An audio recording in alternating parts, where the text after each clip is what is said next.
Praise the lord. ఈరోజు ఒక సామెత నేర్చుకుందామా? సామెతల గ్రంథం 12వ అధ్యాయం 20వ వచనం. కీడు కల్పించు వారి హృదయంలో మోసం కలదు. సమాధానపరచుటకై ఆలోచన చెప్పువారు సంతోషభరితులగుదురు.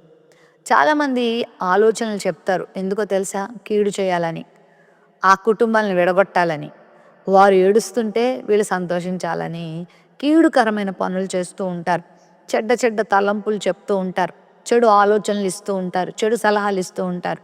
అయితే సమాధానపరచుటకై ఎవరైనా ఆలోచన చెప్పారనుకోండి, ఆ ఆలోచన తీసుకున్న వాళ్ళు బాగుంటారు. చెప్పినోళ్ళు ఇంకా బాగుంటారు. కాబట్టి నువ్వు ఏ కుటుంబంలోనైనా సమాధానం కలిగించే మాటలే చెప్పు. భార్యాభర్తల మధ్యలో సమాధానం కలిగించేలాగా నువ్వు సలహాలు చెప్పు, ఆలోచనలు చెప్పు.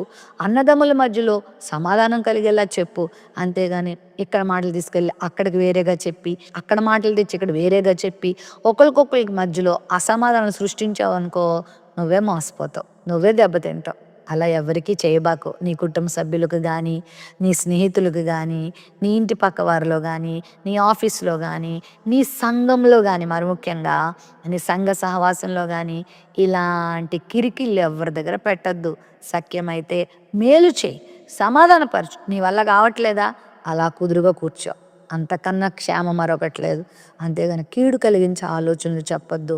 యెహోనాదాబ్ అనే కపటం కలిగిన వాడు అన్నా చెల్లెళ్ళ మధ్యలో కీడు కలిగించాడు. అమ్నోనుకు ఒక చెడ్డ ఆలోచన తామారు మీద వచ్చినప్పుడు సమాధానపరిచే మాట చెప్పలేదు. అరే తప్పు కదా, ఇలా చేస్తే నువ్వు నష్టపోతావు అనే మాటలు చెప్పుంటే ఆ కీడు అక్కడితోనే తప్పిపోయేదేమో.